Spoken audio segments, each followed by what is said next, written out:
Have you ever had the nightmare of being somewhere public, naked? The blind panic, the inability to do anything to protect your vulnerability. That knot of utter dread in your stomach when you wake up, and the relief when you realise it was all just a horrible dream.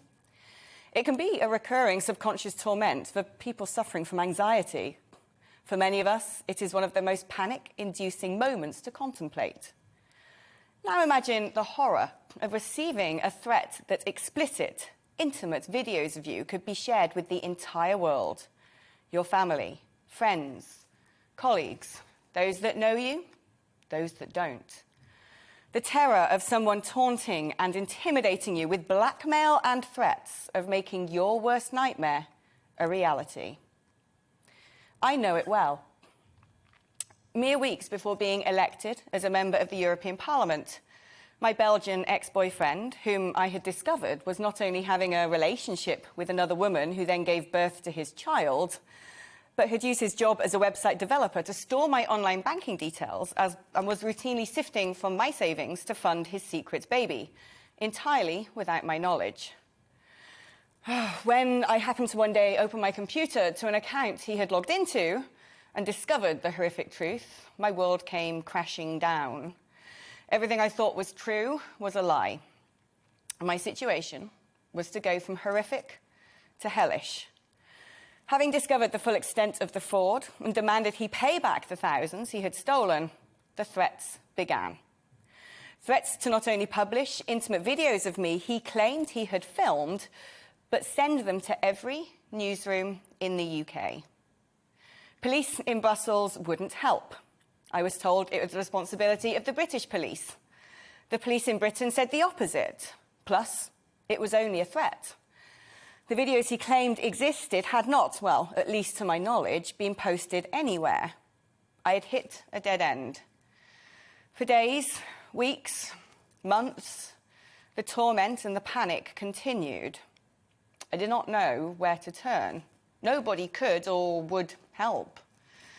In the end, I chose to sit down with a female journalist from The Sun to tell her my story, should his vile threat ever be acted on.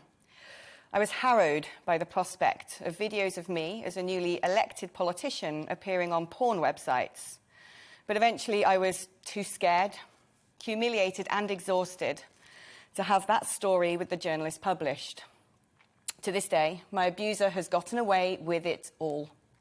I was beaten. I'm now left to constantly wonder whether he ever did follow through on that menace.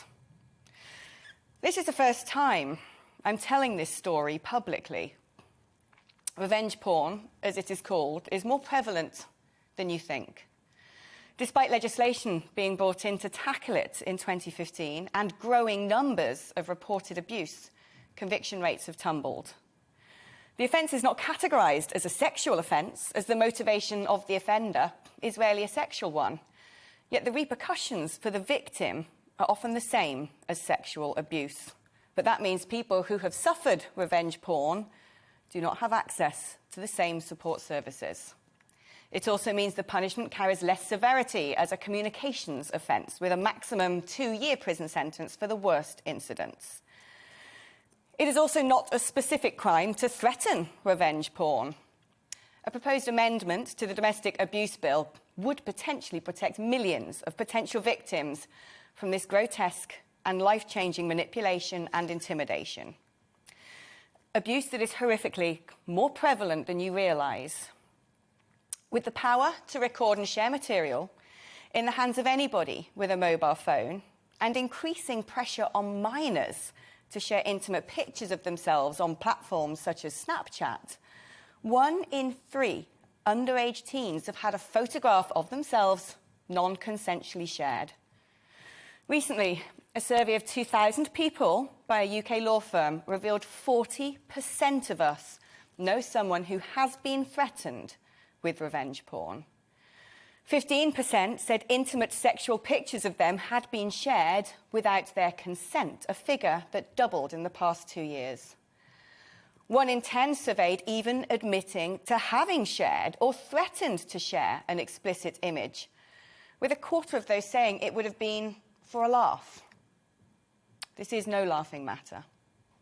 There are now 9 cases of revenge porn reported to the police in the UK every day, and 24,000 images reported a year.